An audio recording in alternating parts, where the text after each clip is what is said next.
Okay, come and give me here. Day 5 of Remembrance. Chapter 5 Attack in the Devil's Sea. Commander Lawson read Remberce. Okay.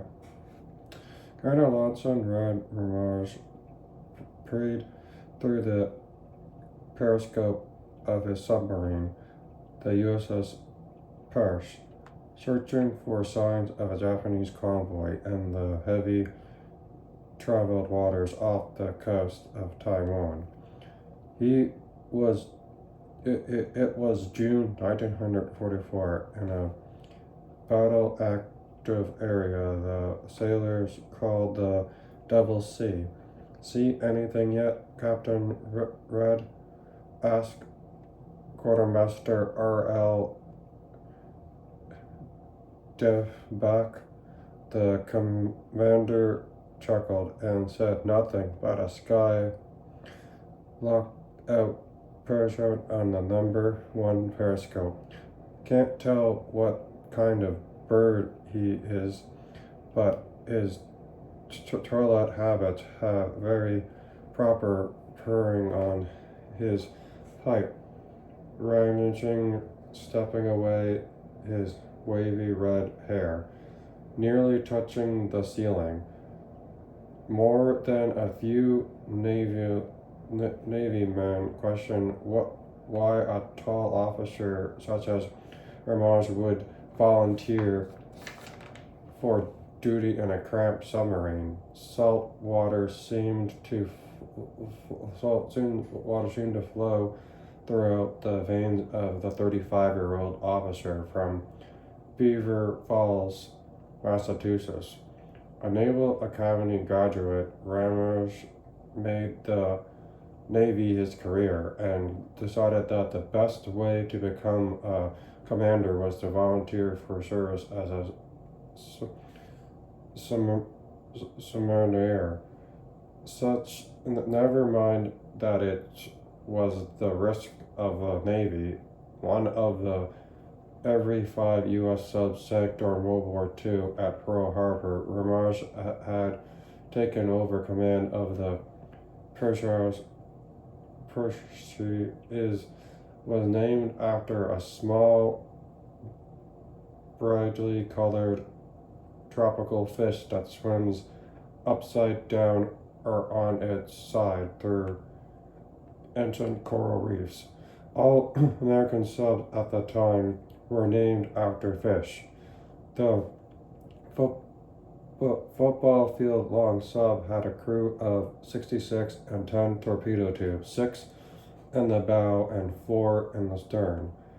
As a commander, Remberce was easily going and friendly, but whenever it was time to fight the enemy, he was all business and exposed his crew to perform with 110% effort. After all, this was war. Living conditions in subs like the Perche was awful. The air smelled of foul mixture of cigarette smoke, toilet fumes, diesel fuel, and body odor. Fresh water was at a premium, so the men didn't bathe as often as they would like. The sleeping quarters was a room packed with tiny tube-layered bunks with so little space between the levels that the sailors couldn't sleep on their sides.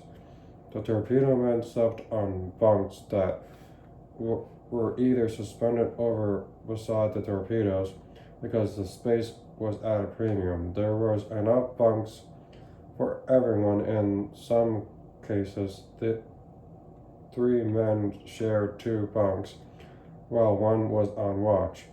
The other 2 slept. They called the arrangement hot bunks because when men came off watch to sleep, he often got into a bunk that was wet with sweat from the guy who was taking his place. The crew worked in shifts for hours on and 8 hours off. In their free time, the men wrote letters, listened to music, or played card games such as checkers or backgammon on the boards. They had drawn on the floor for a break.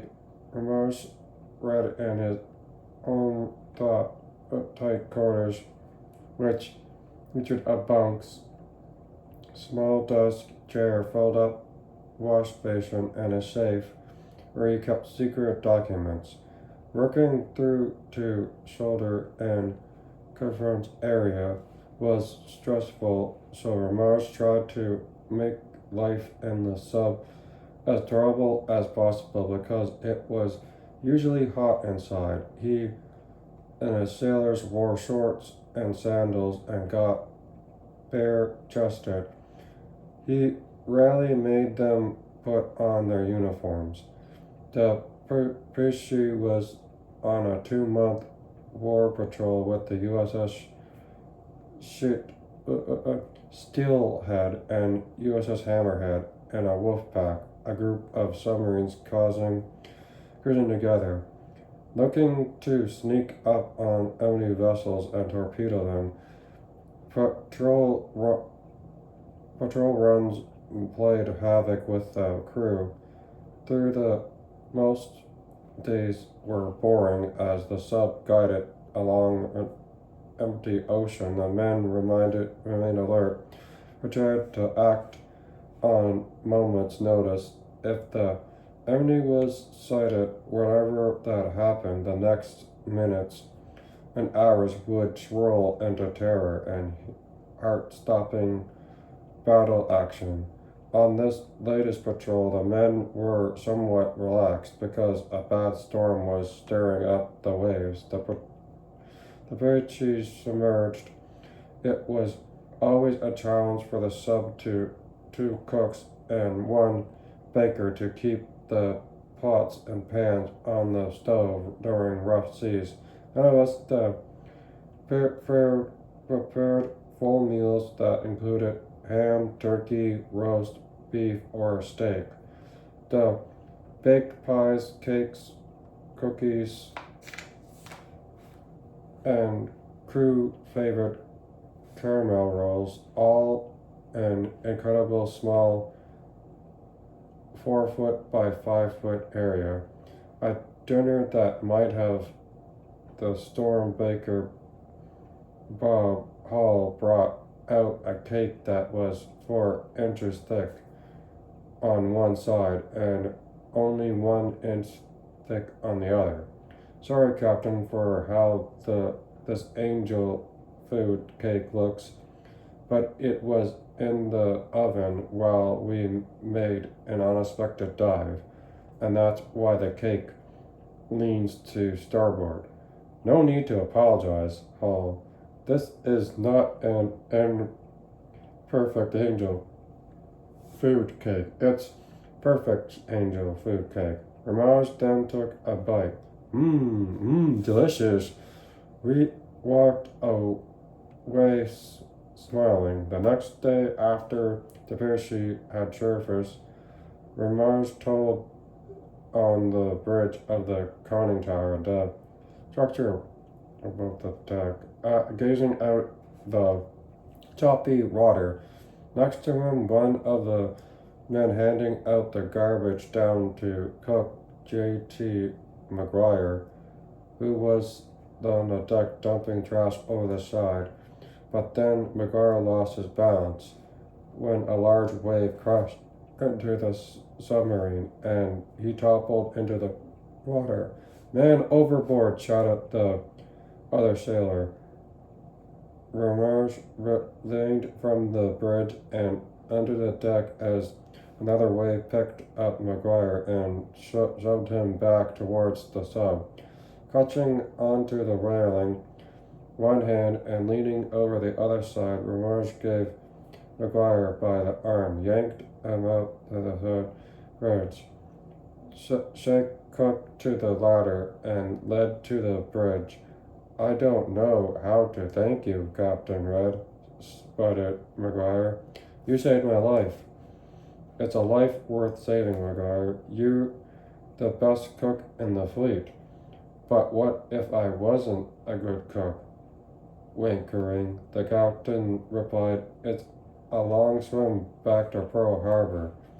A week later, the Percy sighted a small Japanese patrol boat and gave chase on the surface. Under Remberce's guard, the gunners fired the sub's duck guns until the riddled patrol boat caught fire and began to sink.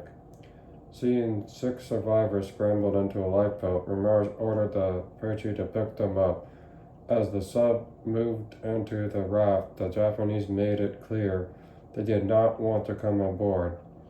What would we do with them, Captain asked from Beck.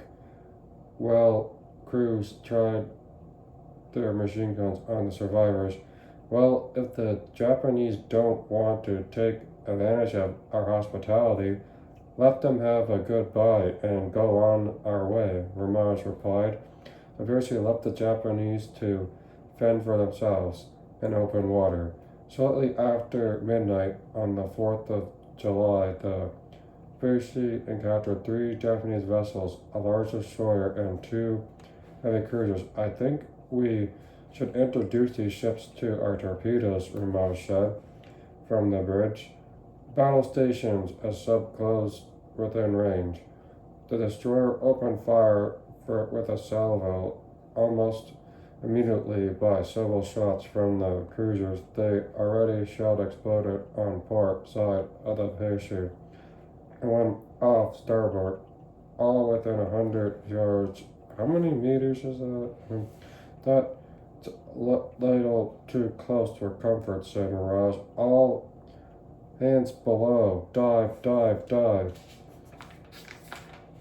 2 blasts from the diving alarm sent the lookouts, quartermaster, and officers scurrying off the bridge and leaping down in the hatch into the conning tower into control room. In less than 30 seconds, the bridge was cleared and the watertight hatches were secured. The Percy included a crash dive, and as the conning tower went under the surface, another round of shells exploded only 20 meters away, shaking the sub. Take her down to 200 feet, Remberce ordered. Like all subs, the Percy used ballast tanks to change its buoyancy, floating ability over to its tanks, causing the sub to go under. Blowing water out of its tanks raised to the surface. As the vents were open to allow water into the ballast tanks, the bow angled down and the Percy headed towards the safety of the ocean floor. But the Japanese had no intentions of letting the sub get away, and all 3 ships steamed towards the area where the Percy submerged. Brace yourselves for depth charges, Remberce told the crew.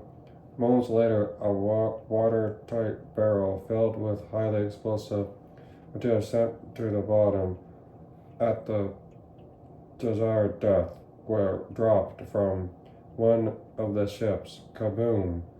Go to 50, Remberce said. To the death. Kaboom! Kaboom! More depth charges exploded near the Percy. They're right over us. Take her down to 300. The ships above each of the detection equipment were trying to get fixed on the sub exact location depth. Percy had reached its maximum depth. Prepare for silent running, said Remberce. The crew shut off the air conditioning fans and all other non-essential motors so the sub could float quietly near the bottom without being detected. It was crucial that the crew remain silent and move softly and slowly like cats. Kaboom! Meaning to pound men's nerves, including Remberce. Without fans or air conditioning, the temperature soared to more than 120 degrees. Even more the crew could hear the enemy's propellers above them. To Remberce, the sound of each ship was like a train crossing a railroad track. It started out as a hum, then into its violent as drew closer. Before fading over the ships, the turns stopped, depth charge after another. At the sub, the men could hear the splash. Each deadly charge hit the water, going by a click of the detonator. They would then brace themselves for explosions, and seconds later, kaboom! The blasts were coming faster, and they were getting closer with each explosion. Ramal's ears rang and his head pounded. It was like being inside a giant bell with someone striking it with a sledgehammer. Kaboom, kaboom. The shock from the blast burst light bulbs, loosened pipes, cracked the glass on gauges, and shattered a mirror. The lights kept flickering and the sub kept groaning. How much more pounding can the Percy take without splatting her? Asked one of the sailors. Should we try to make a run for it? Remberce shook his head. If we do, the Japanese will know where we are, and they're faster than us. We'll have to sit tight. Our the best defense is death and silence. And look at the terror in the eyes of his men. Control room. Some of them were praying with their hands cupped. Others were figuring sacrifices and stars of the daylight from chains and their necks. We'll get through this. Stay calm. The easier said than done. How could you remain cool when you're trapped 300 feet underwater in a cigar-shaped steel tube that the enemy's trying to blow up? Kaboom, kaboom. During dangerous times like this, Ross couldn't help but think about his wife, Barbara, daughters, Joan and Virginia, and sons, James. God, I miss them. But I'll get home one of these days. I just know I will. Kaboom! Soon the sound of the propellers of the Japanese ships began to fade. They had left the area in an inspiration by the revealed crew. Minor damage to the Percy, which surfaced at nightfall. I lost count the number of depth charges, said Driftbeck. Happy 4th of July, Captain Reid. In the logbook, Remberce wrote, our 4th of July was officially recognized with the Japanese providing the fireworks. There were more fireworks to come, only the next time Remberce would ignite them on the night of July 31st, shortly after the Hammerhead had left the wolf pack. The Steelhead, Dr. Convoy, and the Devil Sea scored several hits. Then it withdrew to locate its torpedo tubes. Now it's the Percy's turn. At 3:20 a.m., Remberce stood on the bridge, counted 13 Japanese ships and the anti-submarine escorts 6 kilometers away. 20 minutes later, the convoy shot 2 white flares into the sky to light up the area and attempt to distract any enemy vessels. Damn, said Remberce, this will been founded by the escorts. It's heading our way. Should we take her down, Captain? Asked Driftbeck. I refuse to driven below. I've got a better idea. We're going to work our way into the convoy. On the surface? Yes. So it will be the Apache against more than a dozen Japanese ships. Seeing a very determined look on the commander's eyes, it's sounding good to me. Actually, it sounded like a foolhardy plan. Remberce believed by Buddy stopping into the midst of the convoy. He had created enough havoc, confusion to sink several ships. He just hoped one of the stricken vessels would be on his every battle station, he ordered. Never had affected over the confidence or more angry. The Japanese are going to pay a heavy price for starting this war. He told himself, I'm going to sink all of you, and that he launched his clearing night action. Under Remberce's decision, the Apache executed escort, sneaking past two others, to attack the vessel before the escort to her chance to shoot at the sub. He fired two torpedoes at her, but the transport managed to turn fast enough to avoid getting hit. We missed, Remberce proceeded through his binoculars. And soon his frown changed into a smile. When the transport turned sharply, she moved right into the path of her escort, blocking the escort from firing at the sub. The maneuver also opened a great opportunity for Remberce to attack not only the transport but also two nearby tankers. He fired a torpedo and watched the gleaming satisfaction as it slammed into the hull of the transport. A plume of water spilled up and then the ship exploded. He had scored a direct hit. Gotcha, he cried. Then, turning in attention to the escort tanker, he launched 4 torpedoes. Go, get her, fish, he said, taking the torpedoes. He felt the unusual slight jerk of the sub as the high-pressure air exploded expelled the torpedoes from the bow tubes. He followed their wicks. Look real good. Then he saw 4 geysers, one after another, after the side of the ship. Boom, boom, boom. The entire tanker exploded in a fireball and then lit up the sea. Oh wait, absolutely beautiful sight, he shouted, beaming in the glow of a fire. Now let's do the same to that other tanker. Right full rudder, he ordered. The parachute swung over the stern torpedoes and second tanker.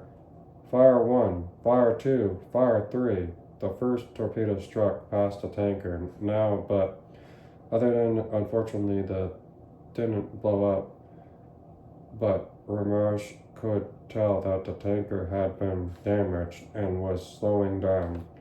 He reserved any further gloating for later because he now faced a new danger. 2 escorts firing deck guns, machine guns, and flares were bearing down the parachute. Clear the bridge, he ordered.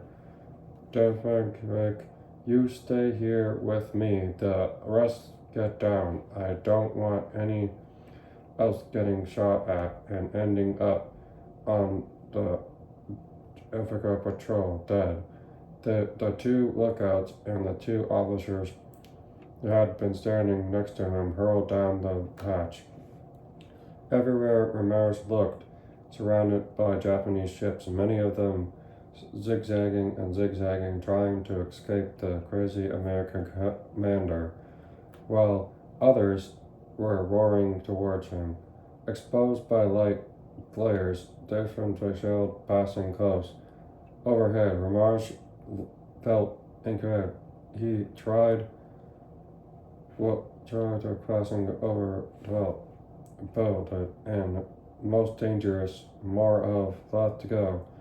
During battle, said Drifek, but never been done before. Will this the first time for everything? We have a crackerjack crew, and I have a fate that can do nothing. That commander was flashing confidence. Tiffany said, I have no doubts for you, Captain Red. Normally, launch 10 torpedoes, dive out of harm's way, reloading calm waters, but Remberce waited to fire more torpedoes than target around him. To relocate the crews threw hard towards the bulky 600-pound torpedoes, firing torpedo tubes. One torpedo man in the stern had worse than they could barely withstand because the sub was turning left and right so wildly that rubbed the smell statue of Buddha. Then they kept and coming for good luck. Back on the bridge, Remberce saw a medium-sized Japanese merchant ship steam into, viewing guns blazing, looking like she wants to ram us. Bad move, Remberce. Fired 2 torpedoes. Bullseye! He shouted. Moments later, it took less than 5 minutes before the vessel disappeared below the waves. With the ship out of the way, Remberce was determined to finish off the cable tanker. Parachute drew within 500 meters. The tanker fired on the sub, but her heavy guns couldn't aim low enough to cause any harm. However, small arms fire popped the bridge, forcing Remberce and Dubergun to take cover. At 800 yards, Remberce fired 3 more torpedoes hit the tanker, and with it ripped through the hull. She listed over her side and went under, leaving behind only a small oil fire. Remberce now forced the big place off the huge transport, turning into the path of another escort off the starboard side. She's trying to ram us. Full bell, he shouted, ordering the engine room to go full speed. The sub shot across the bow over the ocean, a Japanese vessel. Right full rudder. The stern of the parachute swung around so that the sub would now beside the parallel to the escort, but heading in the opposite direction.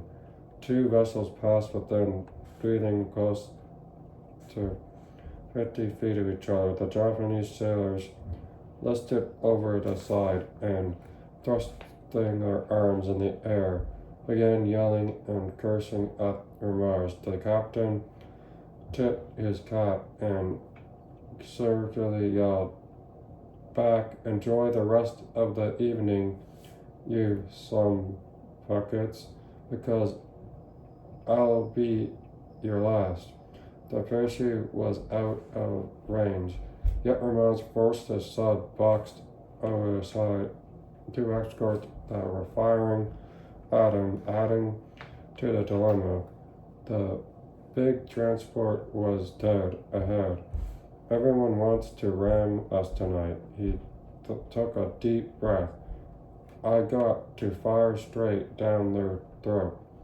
There was no other way. It had to be perfect shot, narrowest part of the ship.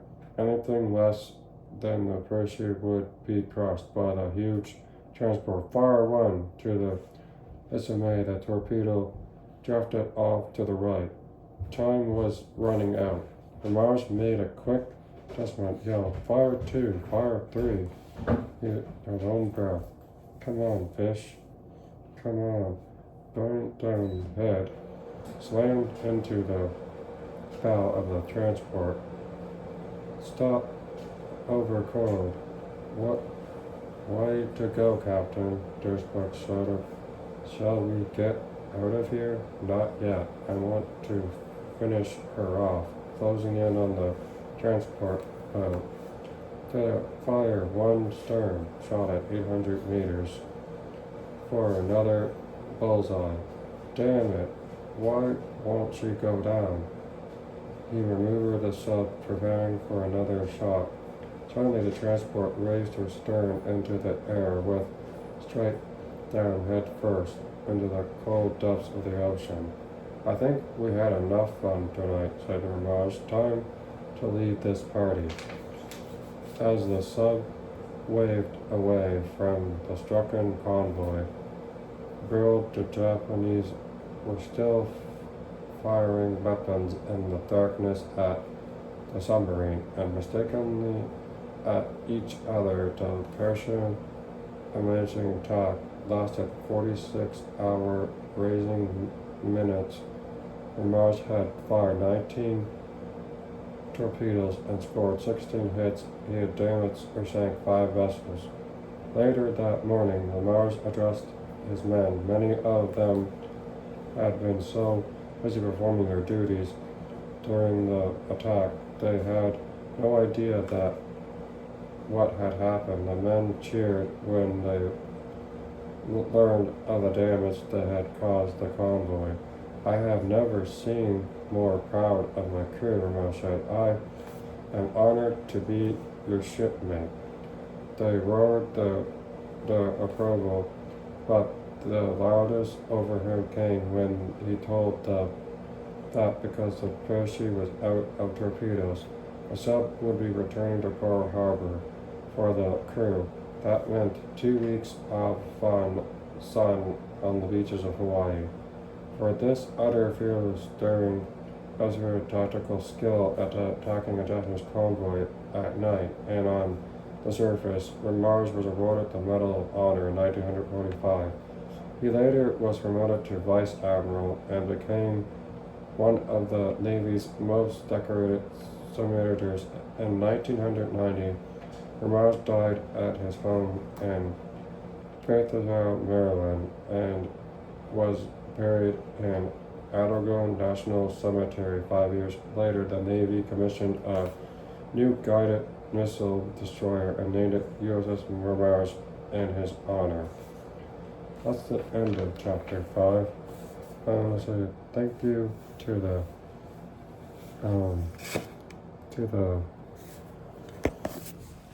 veterans, and if you see a veteran, they look like they're sad, maybe have a tea or coffee with them, and I'll read the next chapter tomorrow.